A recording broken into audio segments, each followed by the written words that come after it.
meus queridos, tudo bem com vocês? Meus amados e amadas, hoje nós vamos dar continuidade aos nossos estudos de língua portuguesa. Vamos também estudar um pouco de gramática, tá certo? Para isso eu quero que vocês tenham em mãos seu material, tá? O livro de vocês, Farias Brito, para que vocês possam acompanhar um pouco o nosso conteúdo. E eu quero pedir a vocês também que estejam aí, ó, no seu lugar, bem silencioso, um lugar tranquilo, para que você possa acompanhar a aula com bastante atenção, tá certo? O nosso conteúdo de hoje é o gênero textual texto dramático, tá? A gente vai aprender um pouco sobre esse gênero textual, suas características, como ele é organizado, onde a gente pode encontrar esse tipo de gênero textual, tá bom? E também nós vamos falar um pouco sobre substantivos, o substantivo comum e o substantivo próprio. A gente vai aprender a diferenciar, aprender o que é um substantivo comum e um substantivo próprio. Esse conteúdo vocês vão achar no livro de vocês, tá aí as páginas, Farias Brito, e também lá no Marcha Criança, tá? Que é a parte de ortografia, tá certo? Então, vamos lá começar aqui um pouco. O texto dramático. Quando você observa esta cena, o que é que você começa a imaginar? Que local você começa a imaginar a partir dessa cena? Quando eu falo um texto dramático, o nome dramático, né, já vem assim com aquela lembrança de drama, de atuação, não é? De peças. Então, essa imagem remete muito a esse gênero dramático, porque são os locais onde a gente mais vivencia a existência desse gênero dramático, tá? Que é um teatro, certo? Então, o teatro é um dos locais onde eles encenam, eles colocam à vista do público alguns textos, tiram do papel e passam a encenar alguns textos dramáticos, tá certo? Antes, a gente vai entender um pouco o que é um drama. O drama, em grego, ele significa ação. Ao gênero dramático pertencem os textos em prosa e também em poesia. Eles são feitos para serem representados. Como eu falei anteriormente, eles são textos que são tirados do papel e levados ao público através da encenação, da representação. Nesse gênero, meus amores, o elenco, ele representa um papel fundamental, uma vez que não há a presença do narrador. É diferente do texto que a gente lê, em que tem uma pessoa narrando aquela história. O texto dramático, ele é vivido, ele é representado, tá bom? Vamos lá. O que é que a gente pode encontrar nesse gênero textual, o texto dramático? O que é que a gente pode esperar desse texto? Como é que a gente consegue identificar o que é um texto dramático? Então, aqui, olha só. Nesse texto dramático, você vai encontrar a ação. O que é a ação?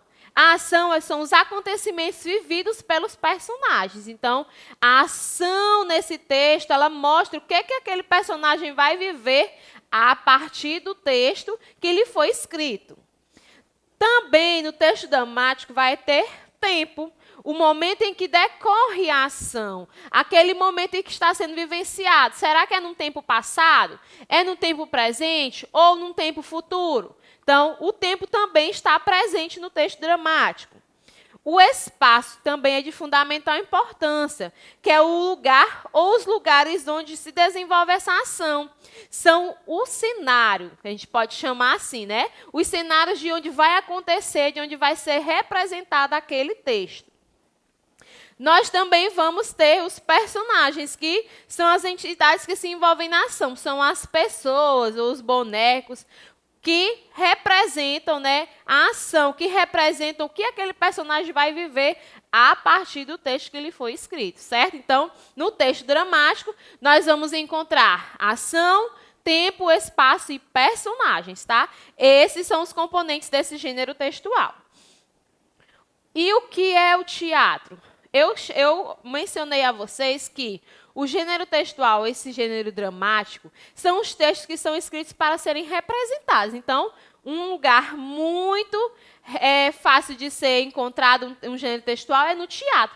Mas e o que é o teatro, né? O teatro é uma arte que consiste, entre outros aspectos, na representação do real, através da imitação de gestos, expressões, sentimentos, atitudes e situações, usando a linguagem oral como recurso de comunicação. Ou seja, o teatro é o local onde as pessoas vão para representar algum texto, alguma história, tá certo? Escrita, e eles vão fazer isso utilizando gestos, emoções, tentando passar ao público aquele sentimento que está lá, ó, escrito no texto que eles vão ensinar, tá certo? Então, o teatro é um dos locais onde a gente vai ver muitas encenações de textos dramáticos, tá bom? Aqui eu coloquei para vocês que no teatro, eu não sei se algum de vocês já teve a oportunidade de assistir uma peça teatral infantil, onde eles representam uma historinha que você talvez até já conheça.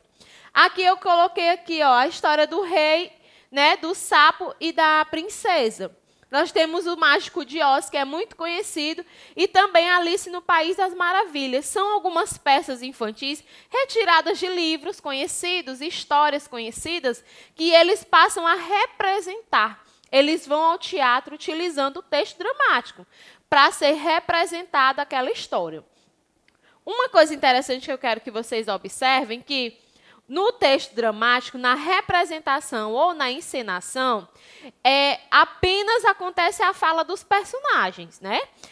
Vez ou outra, eles colocam algumas características do cenário, do que pode acontecer, mas o que predomina são a fala, a representação dos personagens, tá certo? As características do texto dramático. Como é que eu vou identificar o que é um texto dramático? Como é que eu vou saber? Através das características, você pode estar observando esse texto dramático, fazendo a leitura e identificá-lo através das suas características. Olha só.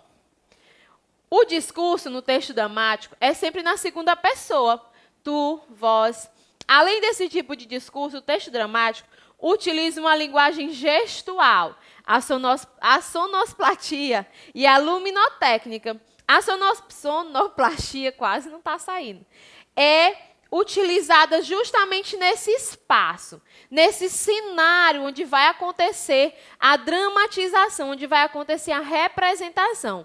Mas, tia, esse texto só pode ser visto no teatro? Não.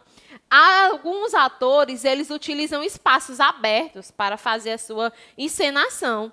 Às vezes, eles utilizam auditórios. Então, o texto dramático, ele não está inteiramente ligado somente ao teatro. Ele está ligado, assim, aos autores, aos representantes desse texto. Então, ele pode ser vivenciado em vários lugares, contanto que nele contenha um cenário, contém os atores e aí a luminotécnica necessária para que esse evento aconteça. Outro aspecto característico também é que ele é composto por dois tipos de texto.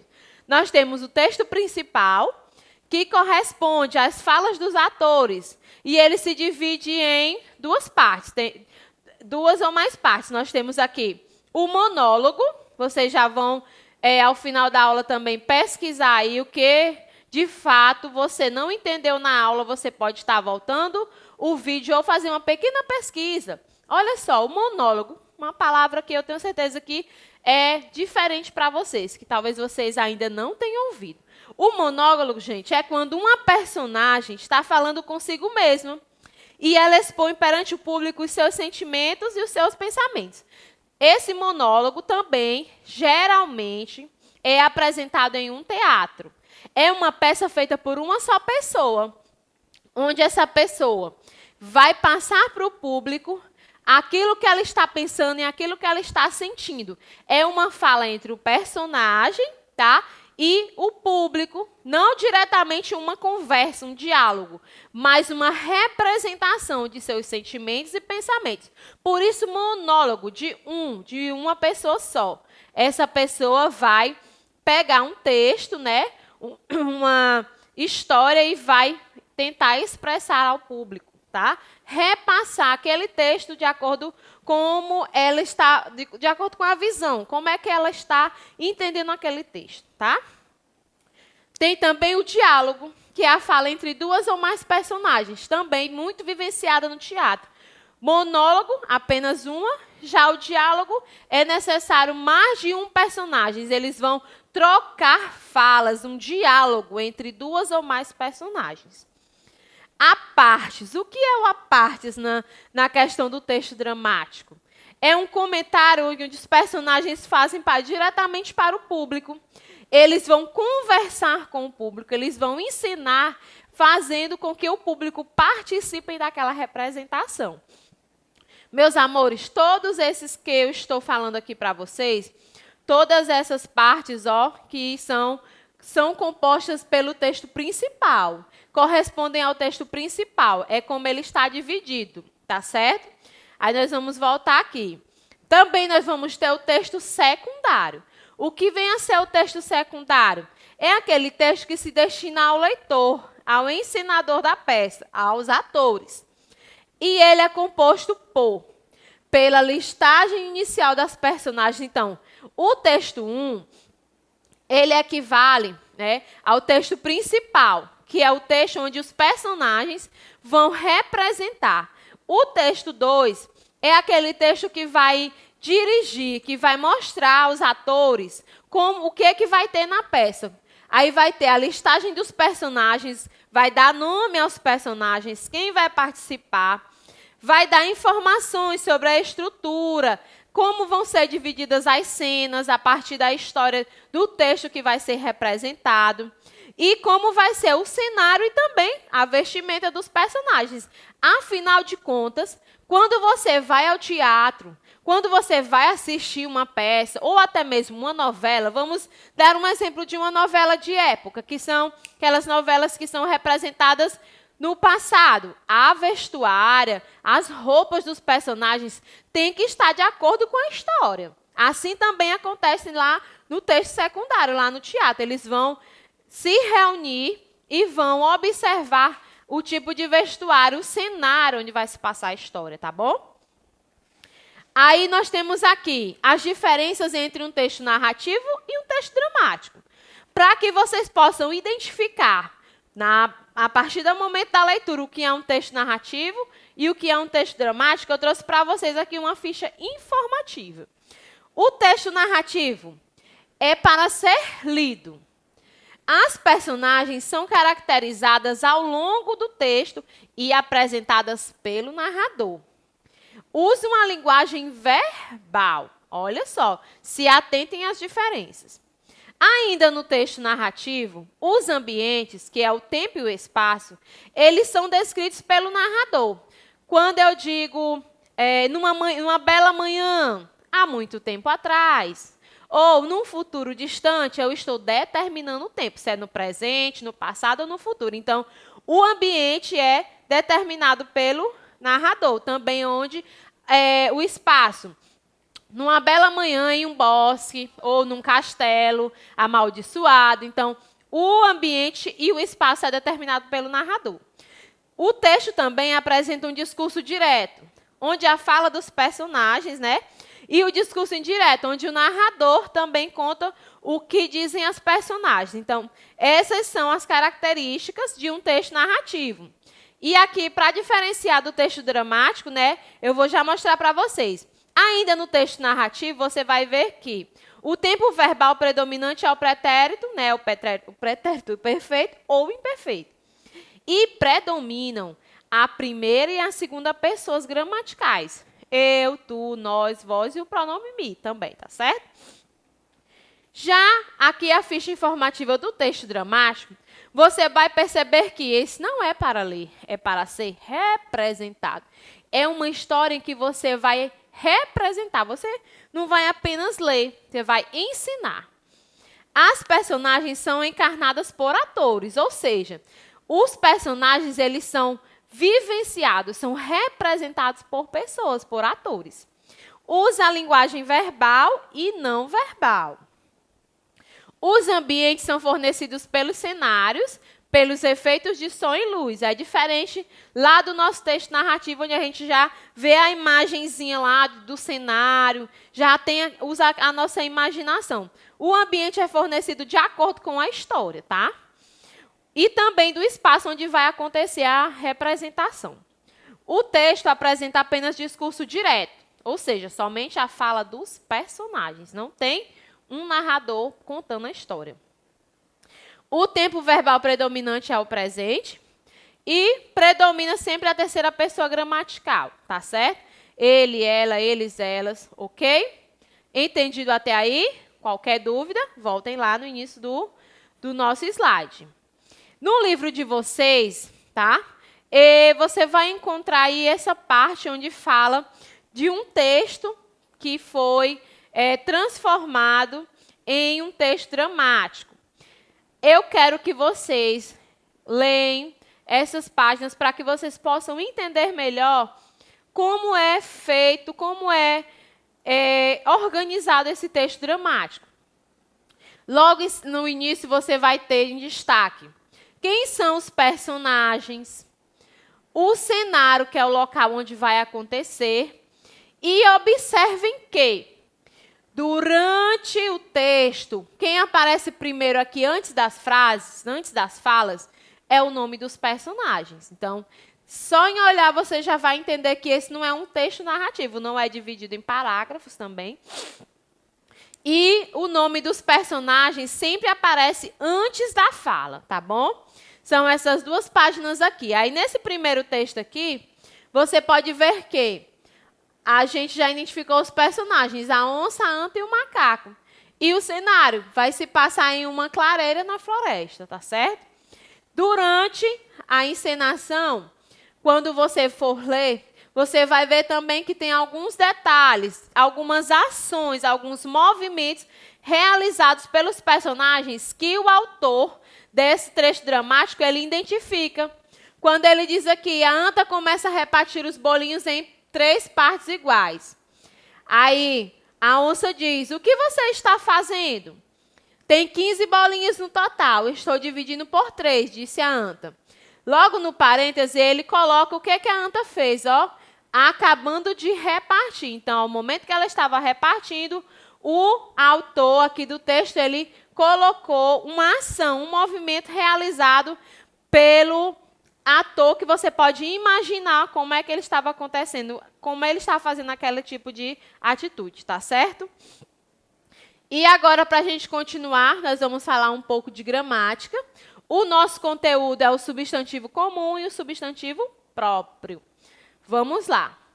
Substantivo, gente, é a palavra que dá nome a pessoas, animais, objetos e lugares. Tia, mas os nomes das coisas não já existem? Pois é. Então, o substantivo ele é responsável para dar nome a essas coisas, ó, pessoas, animais, lugares e também a objetos, tá certo? Então, vamos aqui dar continuidade. Então, vamos entender o que são esses substantivos comuns. O substantivo comum, eu tenho aqui um exemplo, um telefone. Quando eu digo telefone, eu estou me referindo a qualquer telefone, qualquer tipo de telefone. Então, é um substantivo comum. Quando eu digo o nome cidade, também eu estou me referindo a qualquer cidade. Eu não especifiquei o nome da cidade. Então, ele passa a ser um substantivo comum. Aí, no caso do telefone, ele é um objeto, certo? E no caso da cidade, refere-se ao lugar. Quando eu digo cachorro, eu estou me referindo a qualquer animal, qualquer cachorro. E menino, ele está sendo um substantivo comum porque eu não estou especificando. Por exemplo, cachorro refere-se a qualquer animal que seja cachorro.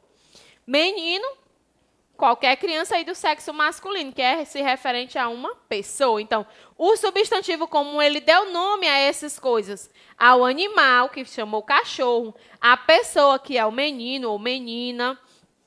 Mas o que diferencia ele do substantivo próprio? Quando eu digo, a cidade aqui é o Rio de Janeiro, Teresina, é o nome da cidade, é o nome do lugar. Eu especifiquei o lugar. Então, A partir do momento em que esse lugar recebe seu nome próprio, ele passa a ser um substantivo próprio. Ele está especificando o nome, ele tem um nome seu, uma propriedade, vamos dizer assim. Então, o substantivo próprio, ele recebe o nome específico. No caso aqui vai ser o nome da cidade, referente ao lugar. Quando eu digo Bob, o Bob é o nome de um cachorro. Então, o nome do meu animal eu especifiquei. Ele recebeu um nome próprio dado a ele, tá certo? Quando eu digo Theo, o Theo já não é mais um menino, qualquer menino. Eu especifiquei que aquele menino se chama Theo. Então, é um nome próprio de pessoa. Entenderam? Os nomes próprios, eles podem ser de pessoas, cidades, ruas, avenidas, países, animais, escolas. Então, cada um desses nomes próprios, gente, é interessante que todo nome próprio é escrito com a inicial maiúscula. Quando eu falo o meu nome, o seu, é sempre escrito com a letra inicial maiúscula. Nomes próprios são sempre escritos com a letra inicial maiúsculas. Então, eles são chamados de substantivos próprios por isso, pois eles designam, eles identificam, tá certo? A identidade de uma rua, de uma pessoa, uma avenida ou qualquer outro tipo de nome próprio. Aqui eu vou deixando para vocês também as atividades para que vocês possam estar respondendo, para a gente reforçar um pouquinho mais o conteúdo de hoje, tá? Vai ser as páginas 42 a 45, lá do seu livro Farias Brito. Lá na plataforma também tem uma outra atividade, tá certo? Relacionada aos substantivos, que você pode também estar acompanhando as páginas, tá bom? Beijinho e um forte abraço.